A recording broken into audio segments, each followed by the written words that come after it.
So, actually, before I get to the main topic, respects go out to, let me get the name correctly pronounced, if the thing loads, Genyo Takeda, who's been at Nintendo for 45 years, and will be retiring at the end of June, at the age of 68.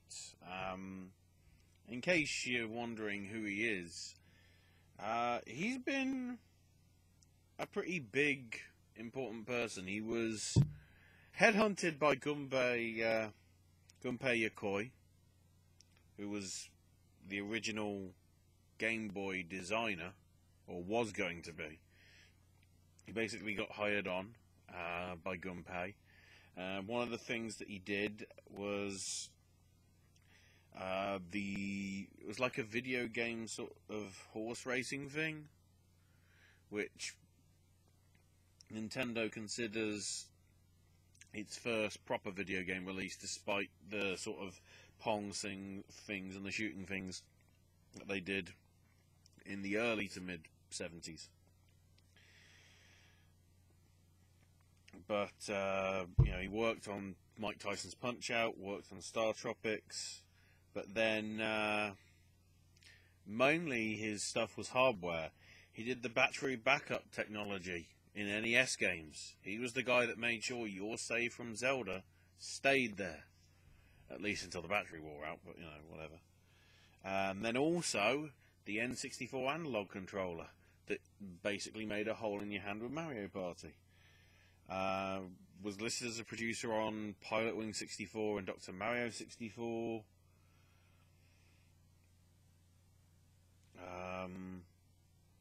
And basically, from there, from the N64, he basically designed every console, whether it was as head designer or, some part designer.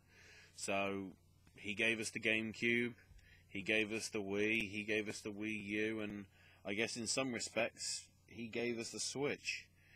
And Takeda stepped in, along with Miyamoto, as one of the acting leaders when Satoru Iwata passed away a couple of years back.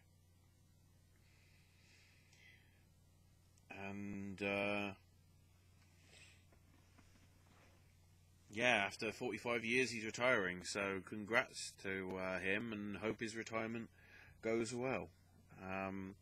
But yeah, the main target, shall I put it, is targets today.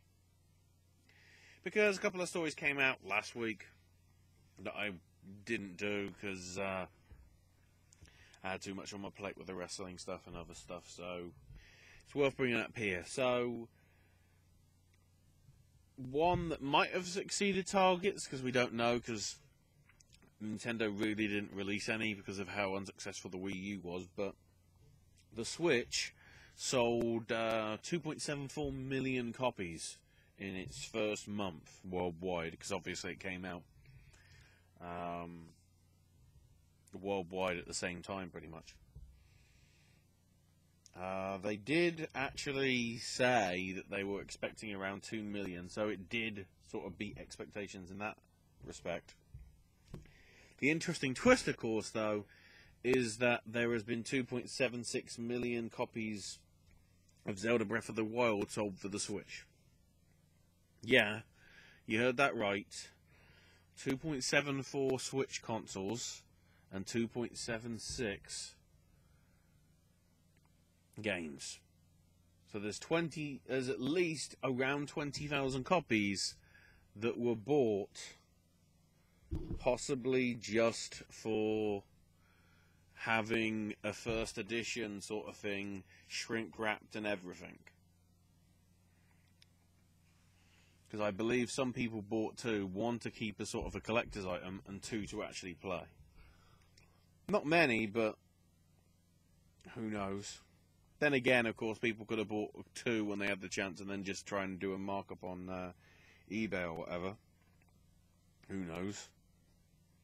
Or, of course, it could be people actually buying the game and waiting for the stock of the Switches to actually come back in. Which seems to be not too bad. But interestingly, on top of that, if you include the Wii U version, that added another million. So there was enough people waiting with their Wii U to actually play the thing. They didn't say figures for 1-2 Switch. Probably because, you know, it's crap. Like 7.25 million 3DSs went over the last year. Pokemon Sun and Moon sold over 15 million copies. Super Mario Maker on the 3DS did about 2.25, 2.5. And the income from the mobile games rose by, I'd say, close to, just over 4 times. From about 40, from about 5 to 6 billion yen to just under 25. The Wii U apparently went down 77% year on year, which obviously means that the final amount of sold consoles of 13.5 is probably going to be what you're going to get. Interestingly, Nintendo's expecting 10 million Switches to be bought over the next 12 months, which, you know, if you've got games like Odyssey, Super Mario Odyssey and other things to actually hook people in over the next 12 months, you know, it might be good. We'll see. Also expects to shift 6 million 3DSs. I don't know whether that includes the 2DSs or the 2DS XLs or any of that stuff, but certainly it looks like they're not ditching support for the 3DS yet, because I think they realise 3DS people like, because it's a portable that's got battery power. On the opposite hand, another Japanese company had I'd say not so favourable, but really it's a bit harsh. If you remember, Square Enix really railed against Hitman Absolution they set a it sold 2 million copies, which was a record for the Hitman franchise. Apparently they, for some reason, wanted 6. The same went with the Tomb Raider reboot back in 2013. Again, that I think did 3 million. Highest numbers for any Tomb Raider game. Even back in the day with the classic ones on the PS1 and PC and everything. For some reason, I think they wanted like 7 or 8 million. No, figures it wasn't even going to reach. Thankfully, they realised that those targets were way too astronomical. So, we got sequels in the end, and they've all turned out to be relatively good. I still don't know what the deal is in terms of figures, because with Hitman's staggered release of episodic content. And I think Tomb Raider's now done not too badly, given that it's on PS4. Again, no real figures have been disclosed with that. But I look at that and, you know, we look at those wide misses. And then you've got the narrow misses, like Capcom. Well, some of them are narrow. So Resident Evil 7, the figures are in, and it's currently sold at least up to the end of the financial year, which would be March. It sold 3.5 million copies, which probably puts it up there as one of the more successful ones that they've had. I think 4 might have been more popular, or a bigger seller, possibly. Probably 3 as well, I'm not sure. But the thing is, they set it to get 4 million. I honestly think that should be something which they won't look on negatively. But the thing is, will they? Because we know some of the Japanese developers and the people in there, or certainly if not the developers, but certainly the big wigs at the top of the company could see it, you know, not as a good thing. In terms of in the UK sales, apparently it was the third best launch in terms of the first week sales, behind only Resident Evil 5 and 6. That's disappointing. Really? Though I feel sorry for my country now. 5 wasn't bad, 6 was average, and somehow they're better than Resident Evil 7, which is actually much better. Capcom also managed to shift 1 million copies of Resi 6 on next-gen consoles, and also just shy of 2 million copies of Monster Hunter XX. The interesting twist with that is, so far that game's only out in Japan. So it's nearly sold 2 million just in Japan alone. And again, with the Monster Hunter games, it's certainly more of a niche market than Resident Evil will be. You might get 1 million out of it, I'd say, but I wouldn't say you're going to get 3.5 million. Be good if you did. Great franchise.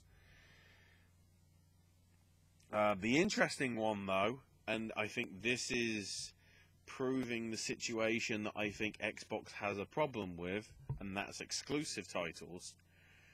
Dead Rising 4 sold less than 1 million copies. Capcom wanted 2 million. So, part of me is thinking either people are not buying the Xbox enough. You know, more people have got PS4s, but obviously they're sort of handcuffed by the fact that Dead Rising is owned. I think the property is now owned by Microsoft, I think. At least in terms of the exclusivity stuff. That's why Dead Rising 3's only been on Xbox and Windows PC. I mean, okay, it was Steam, but they were pushing Windows PC at first. And I'm guessing that 1 million copies might include the PC, because of course Dead Rising 4 did have a simultaneous launch, so... And I guess if you did buy the Xbox One copy, you did get it, I think, for PC. From what I vaguely remember. If you wanted to sort of cross-play it. So does that mean we're not getting another Dead Rising game?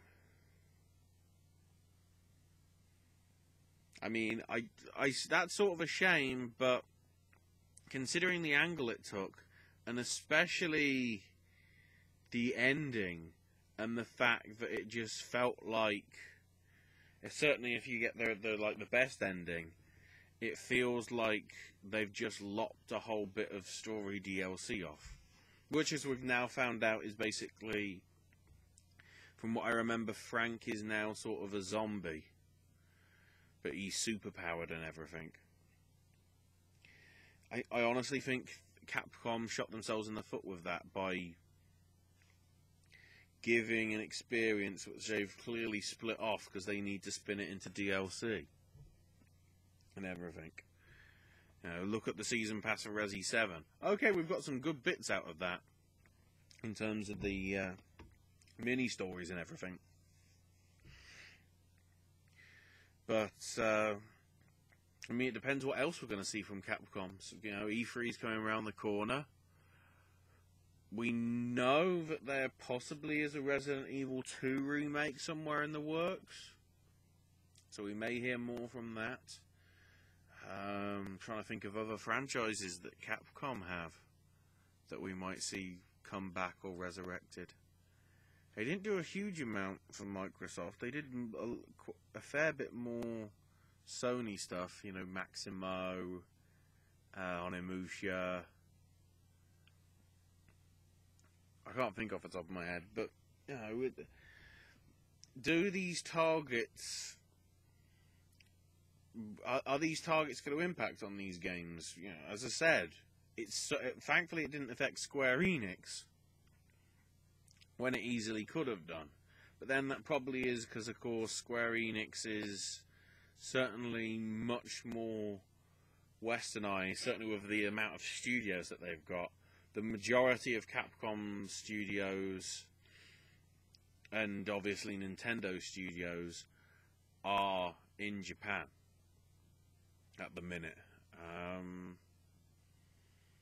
There are some offshoots, but certainly Square Enix has got, I think there's some major office in Europe. There's certainly quite a few studios in America and Canada.